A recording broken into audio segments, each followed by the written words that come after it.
올해 초 국내 증시 상승세에도 외면받았던 상장 리츠 주가가 최근 상승 가도를 달리고 있습니다. 미국발 금리 인상과 인플레이션 우려에도 상대적으로 안정적인 배당 수익을 누릴 수 있는 리츠의 투자 매력이 부각됐다는 분석입니다. 정희영 기자가 전합니다. 지난 4월 이후 국내 상장 리츠들의 평균 주가 상승률은 약 20%대로 코스피 상승률 대비 압도적인 수준입니다. 지난해 상장했던 리츠들이 상장 직후 줄곧 공모가 언저리를 맴돌던 모습과는 대조적입니다. 같은 기간 A리츠, 모드투어리츠 등 중소형 리츠와 더불어 코람코 에너지리츠, 롯데리츠, 이리츠 코크랩, 신한알파리츠 등 대형 리츠들도 두 자릿수 상승률을 기록했습니다. 리츠가 실물자산인 부동산을 기초로 하는 만큼 대표적인 인플레이션 해지 수단이란 점이 부각됐기 때문으로 풀이됩니다. 상대적으로 채권이나 주식 같은 경우에는 최근에 이제 인플레이션 우려가 커지면서 가격 조정을 받을 것으로 우려되는 부분들이 있는 반면에 리츠는 이제 인플레이션 해지의 가장 좋은 수단으로서 꼽히면서 추가 가격 상승 기대감이 커지고 있는 상황입니다. 미국발 금리 인상과 인플레이션 우려에 국내외 증시는 횡보세를 보이고 있습니다. 이 때문에 안정적인 배당 수익을 누릴 수 있어 대표적인 중위험 중수익 수단으로 꼽히는 리츠에 대한 관심이 높아지고 있는 상황입니다. 국내 주요 상장 리츠들의 올해 예상 배당률은 5%대를 상회하는 수준입니다. JR 글로벌 리츠의 올해 예상 배당률은 6.9%로 가장 높았고 롯데리츠, 이리츠 코크랩, 미래에셋 맵스리츠, 코람코 에너지리츠 등은 5% 이상의 배당률을 기록할 것으로 예상되고 있습니다.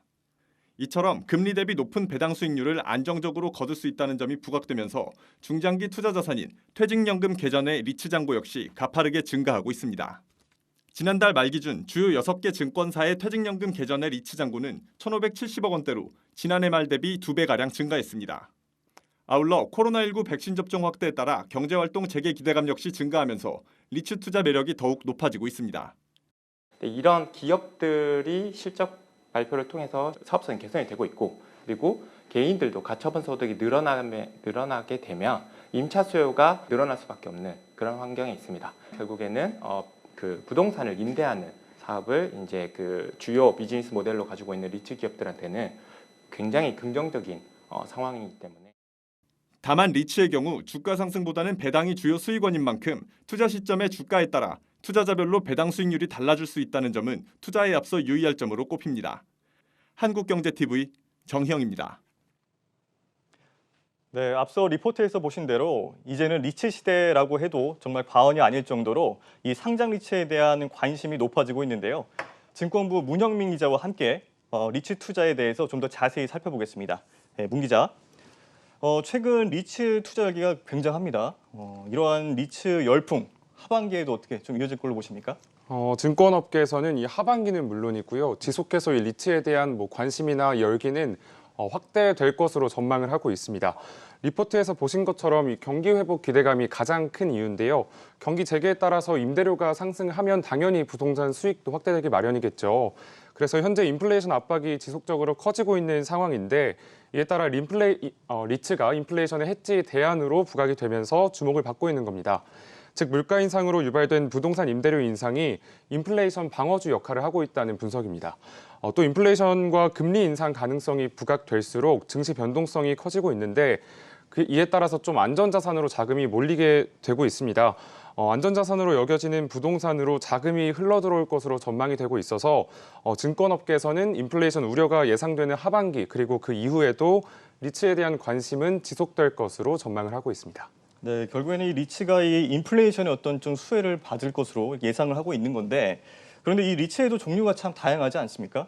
이 종류별로 전망은 조금씩 다를 것 같은데 어떻게 보십니까? 오늘은 좀 크게 두 가지 섹터만 다뤄보겠습니다.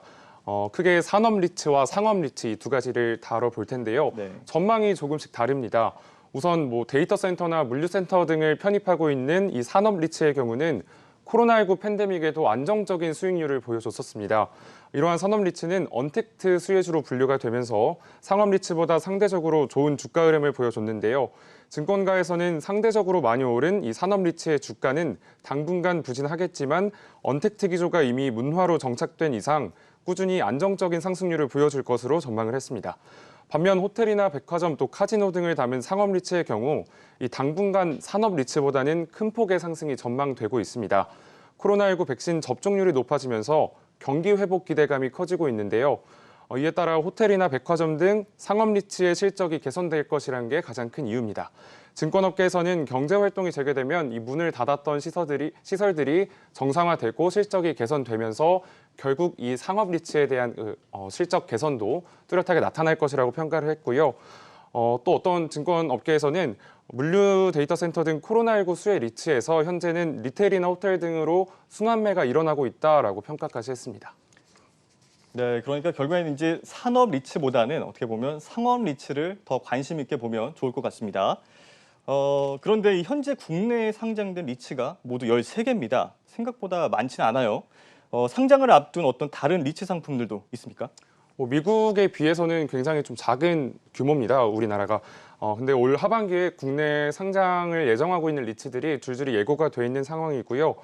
크게 D&D 플랫폼 리츠, 또 NH 오런 리츠, SK 리츠, 마스턴 프리미어 제1호 리츠, 또 신한 서부 T&D 리츠 등 5개 정도로 요약을 할 수 있겠습니다. 오는 8월에 가장 빠른 시일 내에 상장할 것으로 예상이 되는 D&D 플랫폼 리츠는 SK D&D의 자회사인 D&D 인베스트먼트가 운용을 하고 있습니다. 서울 물레동 사무용 빌딩인 영시티와 또 경기 용인시 소재의 백안 물류센터, 그리고 일본의 아마존 물류센터까지 국내외 물류센터를 위주로 담았고요. NH 오런 리츠는 성남 분당 스퀘어와 또 서울 당산과 경기도 수원에 위치한 MDM 타워 등을 편입했습니다.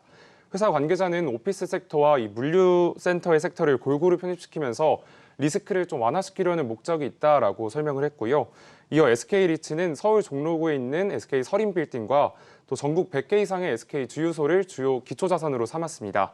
특히 이 리츠가 운영할 부동산 대부분이 SK 그룹의 자회사들이 장기 임차할 가능성이 크기 때문에 이 안정적인 배당 수익이 기대된다라는 평가까지 나오고 있고요. 또 4분기에 상장을 앞두고 있는 마스턴 프리미어 제1호 리츠는 프랑스 파리에 있는 크리스탈 파크 오피스를 기초 자산으로 삼았고요. 회사 관계자는 이 외에도 물류센터까지 편입을 고려하고 있다라고 설명했습니다. 마지막으로 이 신한 서부 T&D 리츠는 서울 용산구에 있는 드래곤시티 호텔과 또 인천에 위치한 쇼핑몰 스퀘어원을 주요 기초 자산으로 편입을 했고요. 상장이 이루어지면 우리나라 첫 호텔 리츠가 될 전망입니다. 이처럼 국내외 호텔, 쇼핑몰, 또 물류센터 등 다양한 부동산을 담은 리츠들의 상장은 더 가속화될 것으로 보입니다. 네, 그렇군요. 방금 설명 굉장히 잘 해주셨습니다. 그런데 이 설명해주신 이 상업 리츠와 함께 또 해외 부동산 시장에 투자하는 그런 글로벌 리츠들도 있다고 들었습니다. 그런 경우에는 어떻게 좀 열기를 좀 띠고 있습니까?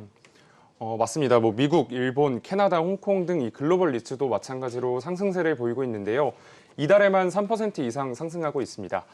블룸버그는 올해 글로벌 리츠의 예상 수익률을 40% 이상으로 좀 전망을 했고요.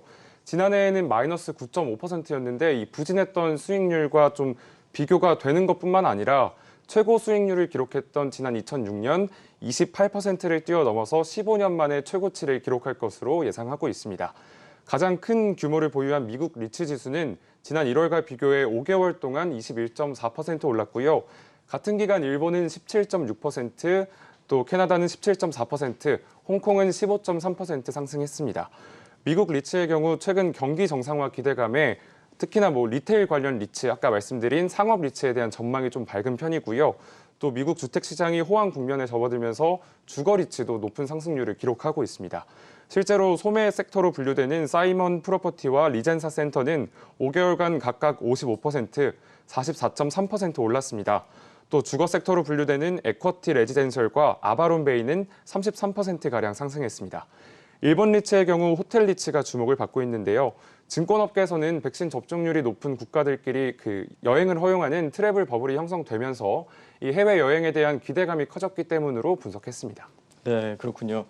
설명을 좀 듣고 보니까 앞으로 이런 좀 글로벌 그런 리츠 관련된 상품이 더 늘어날 것으로 예상이 되고 있는데요. 좀 투자하기 좋은 그런 글로벌 리츠 또 있을까요? 앞서 설명한 대로 미국이 가장 큰 규모를 갖고 있기 때문에 좀 미국 리츠를 중심으로 설명을 드리겠습니다.